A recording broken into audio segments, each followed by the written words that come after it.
Njooni kwangu ninyi nyote msumbukao na wenye kulemewa na mizigo, nami nitawapumzisha. Tumsifu Yesu Kristo. Karibu ndugu msikilizaji na mfuatiliaji wa Oratorio Kanosa Media katika tafakari ya neno la Mungu. Leo tunaungana katika tafakari ya Dominika ya 14 ya mwaka A wa Kanisa, ambapo Yesu anatupa mwaliko wa upendo unaogusa kila mmoja wetu. Njooni kwangu ninyi nyote msumbukao na wenye kulemewa na mizigo, nami nitawapumzisha. Katika dunia ya leo iliyojaa mahangaiko, hofu, mashindano na changamoto nyingi, wengi wanatafuta amani ya moyo. Yesu anatukumbusha kwamba pumziko la kweli halipatikani katika mali, mafanikio au nguvu za dunia, bali katika uhusiano wa karibu na yeye. Katika masomo yetu ya leo, somo la kwanza kutoka katika kitabu cha Nabii Zakaria, anatabiri kuja kwa mfalme ambaye ni mpole na mwenye haki. Haji kwa nguvu za vita, bali kwa amani na unyenyekevu. Yesu ndiye mfalme wa amani anayekuja kutukomboa kwa upendo na si kwa mabavu. Somo la pili, Mtume Paulo anawaandikia Warumi ile sura ya 8 aya 9 ya 11 hadi ya 13. Mtume Paulo anatufundisha kuwa kwa kuongozwa na Roho Mtakatifu badala ya tamaa za kimwili. Maisha ya kweli hupatikana kwa kuishi ndani ya Roho wa Mungu. Katika somo la Injili Mathayo sura ya 11 ya 25 hadi ya 30, Yesu anamshukuru Baba kwa kuwafunulia wanyenyekevu siri za ufalme wa Mungu. Kisha anasema, njooni kwangu ninyi msumbukao na wenye kulemewa na mizigo, nami nitawapumzisha. Jitieni nira yangu, jifunze kwangu, kwa kuwa mimi ni mpole na mnyenyekevu wa moyo. Kristo ndiyo pumziko la kweli kwa wote wanaomwamini na kumfuata. Katika tafakari ya leo, tutaangalia maana ya kumjia Kristo na mizigo yetu, jinsi ya unyenyekevu na upole vinavyotuletea amani ya kweli, na namna ya kuishi kwa kumtegemea Kristo katikati ya changamoto za maisha. Tuanze sasa tafakari yetu, tukifungua mioyo yetu kwa Kristo anayesema nasi leo. Tafakari hii imeletwa kwenu na kuandaliwa na Padri Enoch Mutegeki wa Jimbo Kuu Katoliki la Mwanza.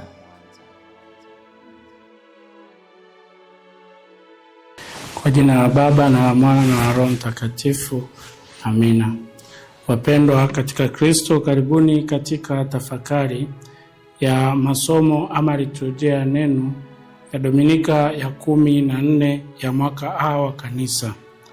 Katika masomo yetu na liturujia nzima ya neno, inatualika kwa ujumbe kutuambia kwamba ni kwa njia ya unyenyekevu Bwana wetu Yesu Kristo alipata kukomboa ulimwengu ama kutukomboa sisi watu wote. Lakini tunapata mwaliko tena wa kumuiga yeye ili tupate kukombolewa kutoka katika mahangaiko mbalimbali tunayoyapitia na tunayokumbana nayo katika maisha yetu. Mwaliko wa kuiga unyenyekevu wake. Ama kwa kifupi, tunaweza tukaambiwa kwamba masomo yetu na liturujia nzima ya leo inatukumbusha kwamba unyenyekevu unalipa pale mtu anapopitia matatizo na mahangaiko.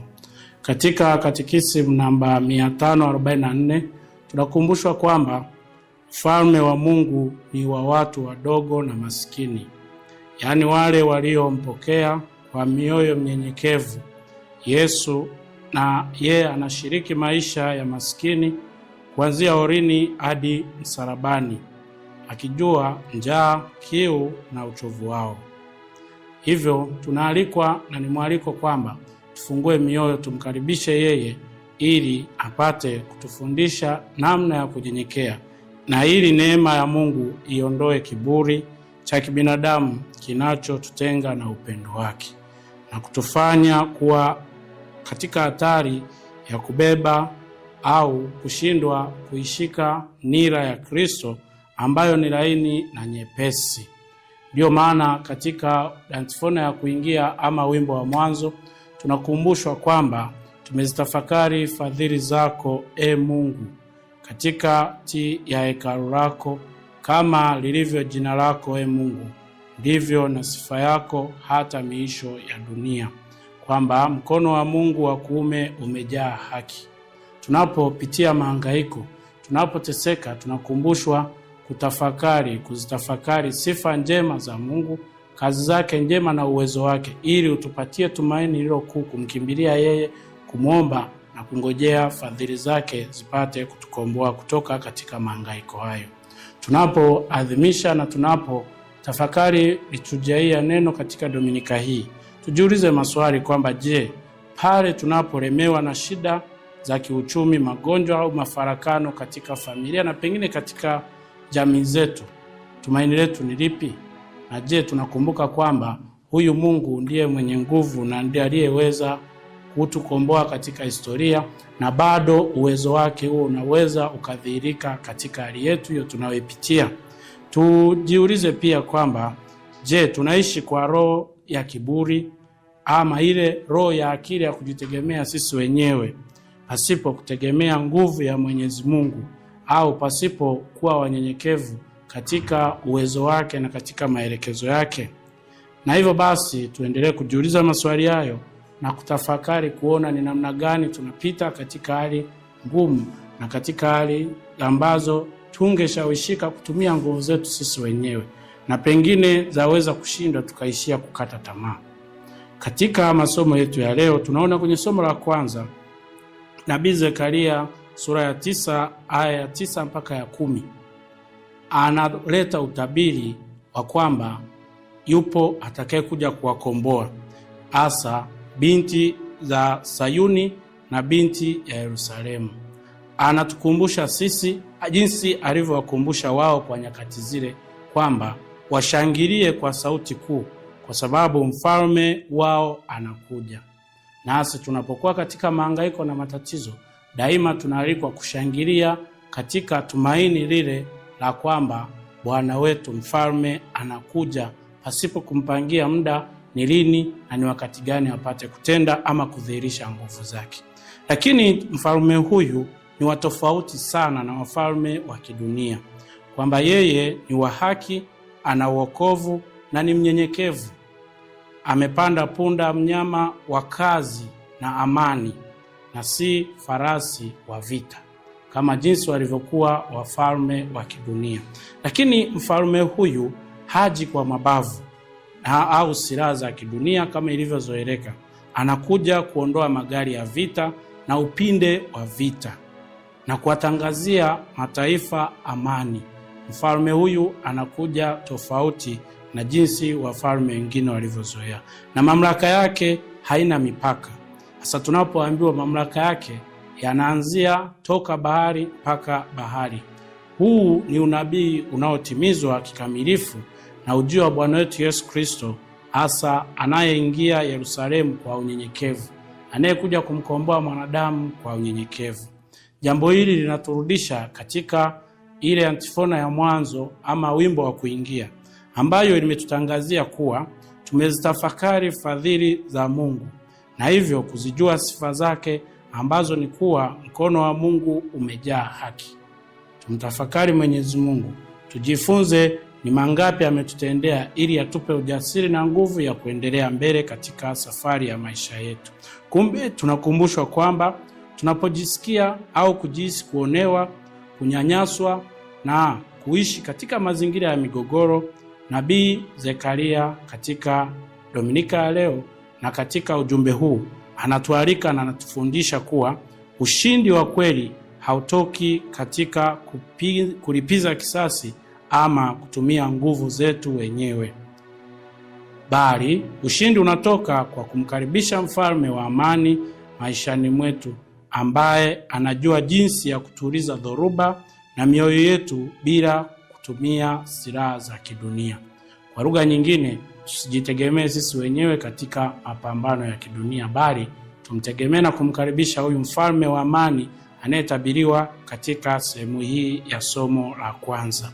Lakini katika somo la Injili huyu mfalme wa amani ambaye ni Bwana wetu Yesu Kristo, ambaye amekwisha kuja na yupo nasi daima katika maisha yetu, anatufundisha kuwa hasa katika Injili ya Mtakatifu Mathayo sura ya 11 aya ya 25 mpaka aya ya 30. Anatufundisha na kutukumbusha kwamba kwa njia ya sala yake anayoisema au anayosali kwa Baba, anasema yeye anamshukuru Baba kwa kuwafunulia mambo haya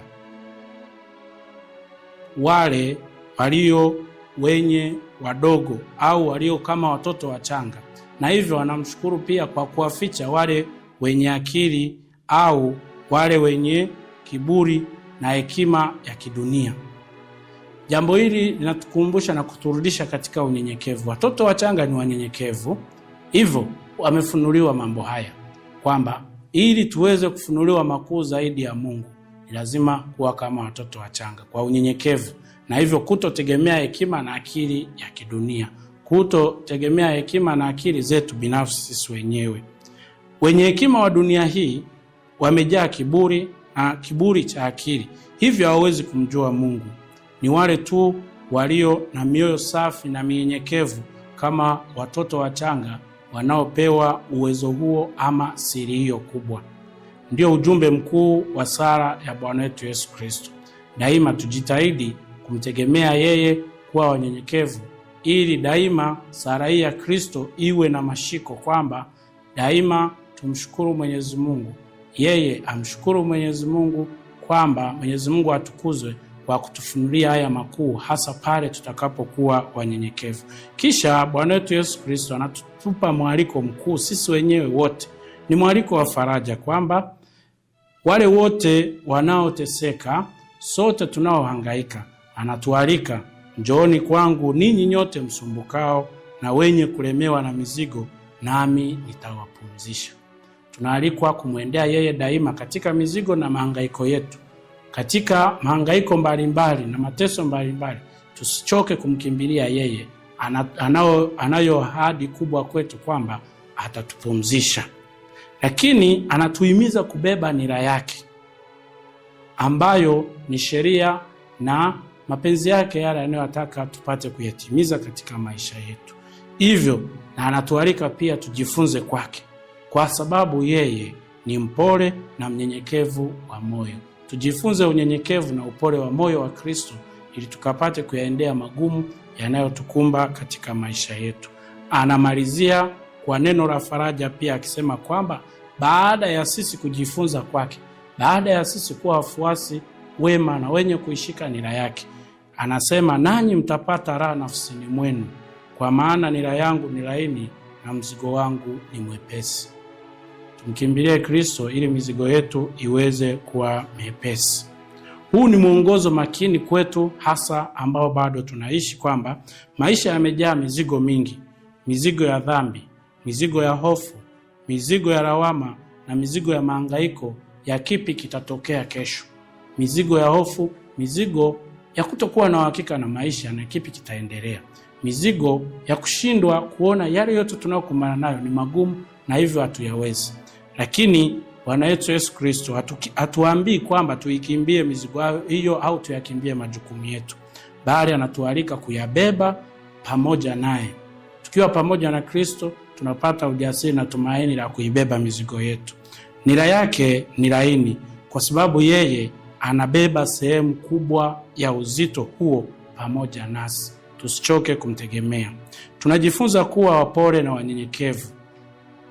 Hatutaishi kwa msongo wa mawazo, bali tutaishi kwa amani na tumaini ambalo inapita akili zote za kibinadamu. Kumbe pamoja na Kristo hakuna mzigo ulio mgumu. Pamoja na Kristo mizigo yetu tutapata ujasiri wa kuibeba. Mtume Paulo katika somo la pili, hasa waraka kwa Warumi sura ya 8 aya ya 9 na aya ya 11 mpaka aya ya 13, anatukumbusha pia naye jambo hilo, kwamba jinsi ya kuishi maisha haya mapya sasa yenye unyenyekevu, maisha ya kubadilika na kumtegemea Kristo, maisha ya amani unaotokana na msaada wa uwepo wa Roho Mtakatifu. Mtume Paulo anatuambia sisi wazi kwamba ninyi hamfuati mwili, bali mwaifuata Roho, ikiwa Roho wa Mungu anakaa ndani yenu. Sisi tunaoamua kumfuata Kristo na kujifunza unyenyekevu wake, anatualika na kutukumbusha kuwa hatuifuati miili yetu. Kwa lugha nyingine, hatufuati vionjo vya maisha yetu. Kwa namna nyingine, hatutegemei hekima na nguvu na akili zetu, bali hekima na nguvu zetu zatoka kwa Kristo baada ya kujinyenyekeza kwake, baada ya kukubali kuibeba na kuishika nira yake. Pamoja na Kristo tunafuata na tunaongozwa na Roho Mtakatifu katika matendo yetu, katika maamuzi yetu na maisha yetu kwa ujumla hapa duniani. Mtume Paulo anasisitiza kuwa ikiwa Roho wa Mungu aliyemfufua Bwana wetu Yesu Kristo kutoka kwa wafu anakaa ndani yetu, yeye ataipa miili yetu uzima, na uzima usio kufa au uzima usiokuwa na kikomo. Lakini hapa tukumbuke pia, ili uweze kumtegemea Roho Mtakatifu ni lazima ukumbuke, turudi kwenye kitabu cha Mwanzo, kwamba mwanadamu huyu aliumbwa kwa udongo ulio dhaifu, lakini ni kwa pumzi ya Mwenyezi Mungu nguvu ya mwanadamu ilipatikana, uwezo na uzima kwa mwanadamu ulipatikana. Tukimbilie uzima kwa Kristo kwa kuongozwa na Roho Mtakatifu, ili tuweze kuishi na kuyashinda yote yanayoelekea kuzishinda nguvu zetu. Kwa hiyo tuna deni si la kuishi kwa kufuata tamaa za kimwili, kwani tukiishi kwa kufuata mwili tutakufa, bali tukiafisha matendo ya mwili kwa Roho tutaishi milele. Kuhusu jambo hili, katika Katekisimu ya Kanisa Katoliki namba 2516 tunakumbushwa kuwa mwanadamu amegawanyika ndani yake mwenyewe. Maisha yote ya wanadamu, ya mtu mmoja mmoja au ya jamii, yaonekana kuwa mapambano, na tena mapambano makali kati ya wema na uovu, kati ya mwanga na giza. Lakini Roho Mtakatifu anatupatia nguvu ya kushinda tamaa za mwili. Tumtegemee Roho Mtakatifu tuweze kuibeba nira ya Bwana wetu Yesu Kristo kwa unyenyekevu na hatimaye tupate kushinda. Ujumbe huu unatupa sababu kubwa ya kuwa na tumaini, kuwa hatuwezi kuwa wapole na wanyenyekevu kwa nguvu zetu sisi wenyewe. Asili yetu ya kibinadamu au miili yetu huwa inataka makuu, kiburi na kujitetea. Lakini tukimruhusu Roho Mtakatifu atutawale kwa ujumbe, hasa kama shangilio lilivyotupa ujumbe huo, shangilio katika liturujia hii ya neno, iliyotukumbusha kwamba nena Bwana, kwa kuwa mtumishi wako anasikia. Wewe unayo maneno ya uzima wa milele. Uzima wetu tuone katika Bwana. Tumruhusu anene nasi, atufundishe ili tupate kujua ni namna gani ya kuenenda katika maisha yetu. Lakini Roho Mtakatifu baada ya kumruhusu atuongoze, atafisha vile vishawishi vya hasira, majivuno na chuki, na kujaza tunda la upole. Huku ndiko kupumzishwa kwa kweli tulioahidiwa na Bwana wetu Yesu Kristo katika Injili. Kisha baada ya kukubali kupumzishwa na Bwana wetu Yesu Kristo, baada ya kukubali kuibeba nira yake kwa unyenyekevu na utayari huu, tutaweza daima kulihimidi jina la Mungu wetu milele na milele, kama tulivyosikia ujumbe wa kitikio cha wimbo wa katikati, kwamba tunalihimidi jina la Mungu wetu milele, hasa baada ya kuipata furaha ile tunayoipata na kuionja katika pumzisho la Bwana wetu Yesu Kristo pale tunapomkimbilia. Hivyo daima tukumbuke na tusali pamoja na kanisa kama linavyotuombea katika sala ile ya mwanzo ama sala ya kolekta, ikisema kwamba Mungu, kwa njia ya unyenyekevu wa mwanao umeinua ulimwengu uliokuwa umeanguka.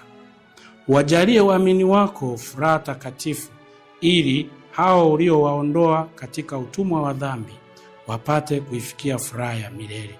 Kwa njia ya Bwana wetu Yesu Kristo mwanao, anayeishi na kutawala nawe katika umoja wa Roho Mtakatifu, Mungu milele na milele. Amina. Awabariki Mungu Mwenyezi, Baba na Mwana na Roho Mtakatifu. Amina.